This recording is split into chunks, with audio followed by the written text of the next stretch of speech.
מערך של אובייקטים. כדי ליצור מערך של אובייקטים, אז בדומה למערך של ערכים מסוג שנחשב ל-Native Type, גם כעת תחילה יהיה עלינו לגרום לכך שיווצר משתנה אשר יוכל להחזיק בתוכו את הרפרנס לאותו אובייקט שהוא למעשה מערך של אובייקטים. אנחנו נעשה זאת באמצעות ההוספה של הסוגריים המרובעות.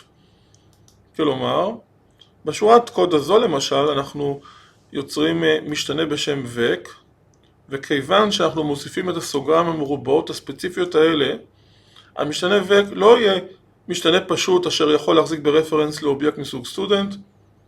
המשתנה vec יהיה משתנה אשר יכול להחזיק ברפרנס לאובייקט שהוא מערך אשר מחזיק ברפרנס לאובייקטים מסוג סטודנט. וכמובן שאת הסוגריים המרובעות ניתן למקם מצד ימין של המשתנה או מצד שמאל, או אפילו להצמיד לטייפ שאנו מציינים בתור הטייפ של הערכים אשר המערך יחזיק בהם. רק לאחר שיהיה ברשותנו משתנה שיכול להחזיק ברפרנס לאובייקט שהוא מערך, אוסף של cells שבכל אחד מהם יכול להיות רפרנס לאובייקט מסוג סטודנט, רק אז נוכל באמצעות המילה השמורה new ליצור אובייקט שהוא מערך של ערכים מסוג סטודנט. new student ומיד לאחר מכן סוגריים מרובעות עם מספר כלשהו. הפקודה הזאת תגרום לכך שיווצר אובייקט שהוא מערך בגודל שאנו מציינים, בגודל 12, כלומר זה יהיה מערך שמחזיק בתוכו 12 cells שהם ממוספרים החל מ-0 ואילך, כלומר הסל הראשון מספר האינדקס שלו 0, הסל השני מספר האינדקס שלו 1 וכך הלאה, הסל ה-12 מספר האינדקס שלו יהיה 11. והערך של האקספרשן הספציפי הזה הוא למעשה רפרנס לאובייקט שהוא מערך בגודל 12. הרפרנס הזה יוכל להיכנס אל תוך המקום בזיכרון שמשמש את המשתנה vec.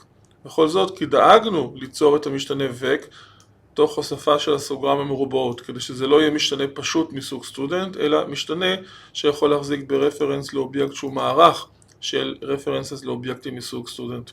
עד כה, התהליך שבו אנו יוצרים מערך של אובייקטים למעשה זהה לתהליך שבו אנחנו יוצרים מערך של ערכים מטייפ שנחשב לפרימיטיב טייפ. ובשני המקרים אפשר כמובן במקום שתי שורות נפרדות לכתוב את הקוד בשורה אחת.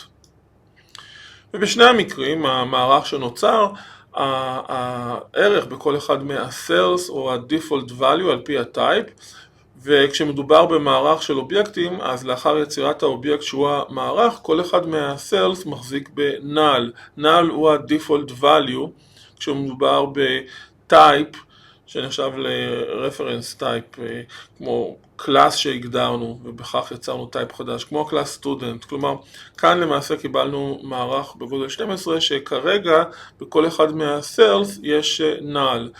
צריך להתייחס לכל סל בודד במערך כאילו היה מדובר במשתנה. אז אפשר לדמיין שהאובייקט שנוצר כאן, שהוא מערך בגודל 12, הוא למעשה אובייקט שאפשר לדמיין שיש בתוכו 12 משתנים שממוספרים החל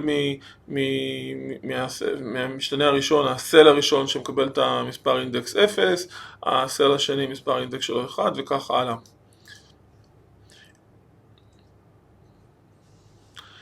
ניתן כמובן לכתוב קוד שעכשיו ייצור את ה-12 אובייקטים מסוג סטודנט ויבצע השמה של הרפרנס לכל אחד מהאובייקטים הללו אל תוך הסל המתאים במערך שנוצר.